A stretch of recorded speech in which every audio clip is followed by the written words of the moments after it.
खुलुमबाय रायजो राजाफोर and my dear GB blog family and my dear friends.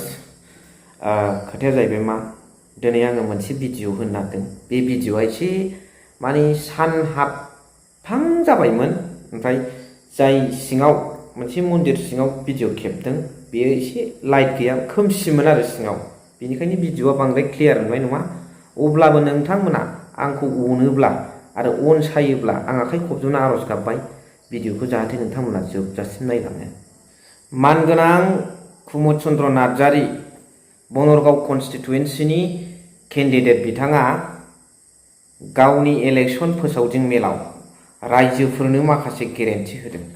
लोगोसे बे गेरेन्टिखौ बिपिएफ दोलोआ सावरायनायनि गेजेरजों रायजो राजाफोरनो गेरेन्टि माखासे स्किम होनो नाजानायलाय आइजोफोरनो, सेल्फ हेल्प ग्रुपफोरनो, इयुथ्सफोरनो थांना थानायनि बेबस्था आरो जायफोर एजेड पिपोल, बैसो जानाय बैसोगोरा सुबुंफोर बिथांमोननोबो होनायनि माखासे जेनेखि फैसानि जेनेखि स्किम बेखौ राननायनि गेरेन्टि होदों।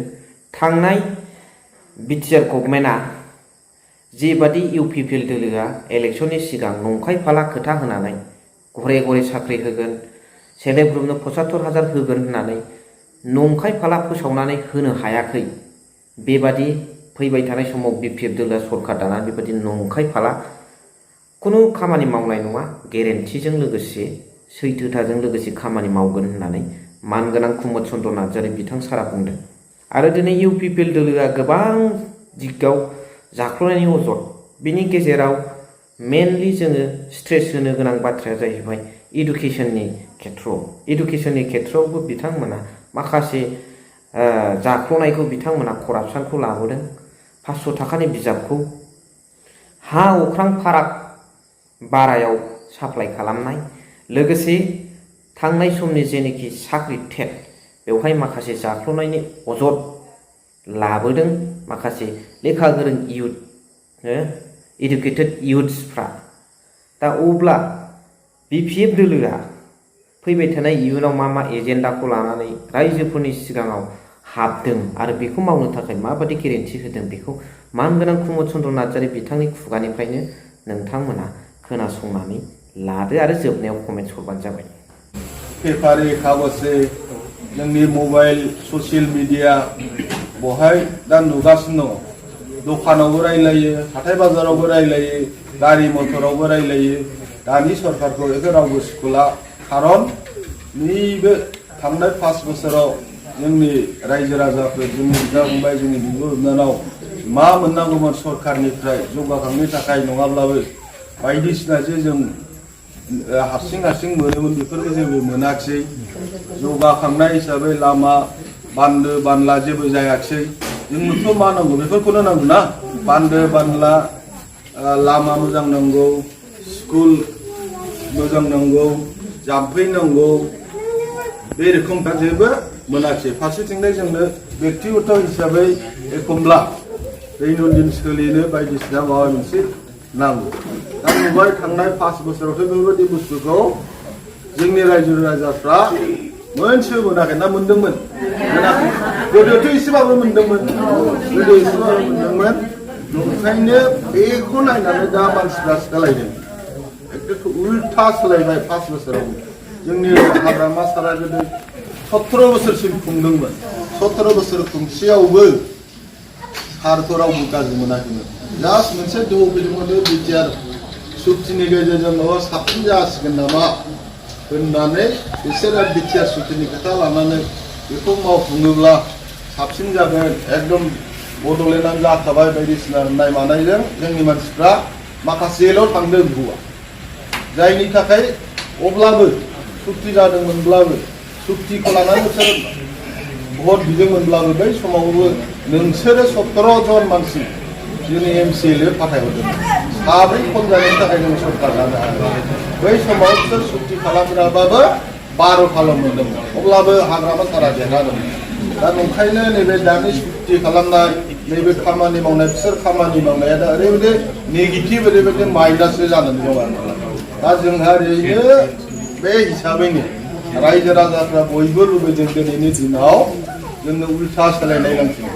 खारन जोंहा मोनथाय दङ माखासे बुस्थु जायनोखि दहाय आं बुंबोनाय जायनोखि जोंनि न' जायनोखि जोंनि रेशन कार्ड जायनोखि जोंनि अरुणोदय जायनोखि जोंनि जों मोनबाय थाग्रा बुस्थु बेफोरखौ जों मोनखानांगौ खिन्थु बे सरकार फैनानै जोङो बेफोरनिफ्राय उल्था मोनाखिसो बनसिथ' जादों बेनिफ्राय जानगारसो जानांगौ ओंखायनो बैखौ मोनफिननो थाखाय बैखौ लाबोफिननो थाखाय दिनै हाग्रामा सारा आवगायबोफिनदों बे आवगायबोनायाव दिनै बयबो लैहोर लैहोर आं माजबाद उदालगुरि माजबादनिफ्राय गिदिंनानै श्रीरामपुरसिम जायगा जायगा मिटिं खालामफानो मोनदों जेरावबो लोब लोब लोब मानसिफोर दङ खुनु जाति जनगोष्ठीनि खोथा गैया बहाय खुनु हारि माहारि धर्मनि खोथा ज' ओंखारनानै देरहा होनायनि खामानिखौ दा मावगासिनो दङ दाख्लै मोनसे रिपर्ट खालामदों जोंहा दाख्लै जोङो अबजार्भार प्रबिन बर' सारनि ओमफ्राय गंगाधर रामसियारिमोननि मोनसे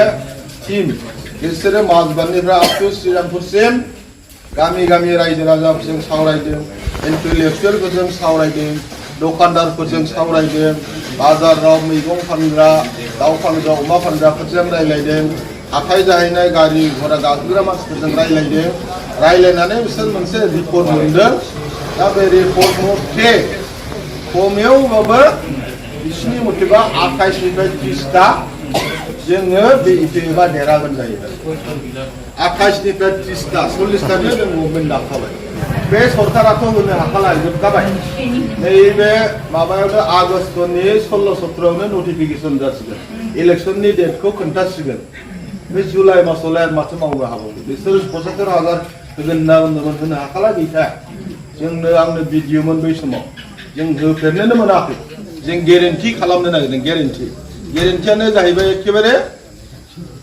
जाथारनांगौ मावथारनांगौ आरो सैथोथा बिनानावफोर सेल्फ हेल्प ग्रुपफोरनि थाखाय जोङो मा खालामदों एबाराव 100 कोटि थाखा थिक खालामगोन अक्ट'बराव जिरायनाय लोगो लोगोनो गभर्नमेन्ट दानाय लोगो लोगोनो जोंनि 100 कोटि थाखाखौ जथ' जोंनि सेल्फ हेल्प ग्रुपनि मोनसे समस्थियाव नयनं बनगाव समस्थिनि थाखाय गिबि बोसोराव 1 कोटि जों हरगोन बे 1 कोटिखौ सेल्फ हेल्प ग्रुपफोरनो जेसेबां जोंनो गासिनोबो राननानै होगोन बेनि उननिफ्राय नेक्स्ट बोसोराव 200 बा 300 कोटि होदेरनानै बिदिनो आरो राननानै होबावगोन बेजोंनो बिसोर थांना थानायनि बेबस्थाखौ लायो सोरबाया ग्रुप लानो लुबैबा ग्रुपै मोनगोन सोरबाया बिजनेस खालामनाय आरिनायनि थाखाय आरो दा बे बुस्थुआ जोंनि थाखाय गेरेन्टि बैसिनि बायदि जोङो 75,000 होनानै 25,000 होनानै थगायनाय नङा बे जोंनि गेरेन्टिथा बे जोंनि समायखिरा लानाय जागोन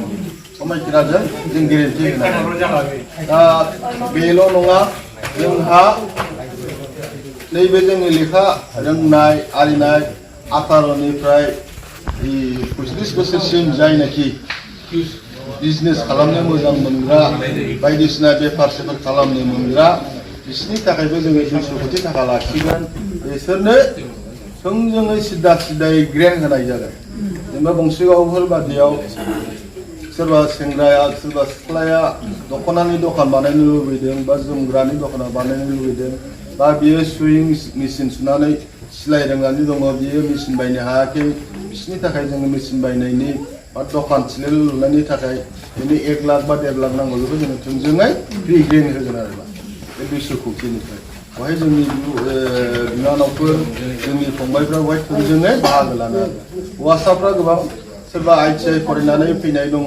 इलेक्ट्रिशियान सोरबा मेकानिकेल वेल्डिं सवेल्डिं बायदिसिना सोलोंनाय दङ बिसोरनि थाखायबो जोङो बे नैबे 200 कोटिनिफ्राय बिदिनो फ्रि ग्रेन्ट सोरबा 50,000 बिनि स्किमा मा जागोन बेखौ बेस खालामनानै जोङो बिसोरनो होनाय जागोन आरोबा ओंखायनो बेबो जोंनि गेरेन्टेड बे आसास नङा बे खोथा होनाय नङा बे जोंनि गेरेन्टेड जों बेखौ मावनानै देखायथारगोन आरो बेनिफ्राय जोंहा माखासे ओरैबायदि दङ 50 कोटि जों बेखौ फिक्स खालामदों दा हनै आदैमोन बादि दङ आदैया दासो हस्पिटालाव थांनानै फैदों दिनै आदैया रिटायारमेन्ट बैसोनि जाहैबाय गाव निजा खामायनोबो हाला गथ' गथायफ्राबो जेनेबा बाहेरायाव थाहैबाय नायनो सोलाबनो बिदि गुबै टाइमबो मोनलायलायला दिनैनि जुगाव खिन्थु आदैनो सानफ्रामबो मुलि नांगौ बा डाक्टारनि खाथियाव थांनांगौ बेफोरबायदि मानसिफोरखौ आदैमोन बादि जोंनि बिमा बिफाखौ सोरबाया स्ट्रकजों पेरालाइसिस जानानै दङ,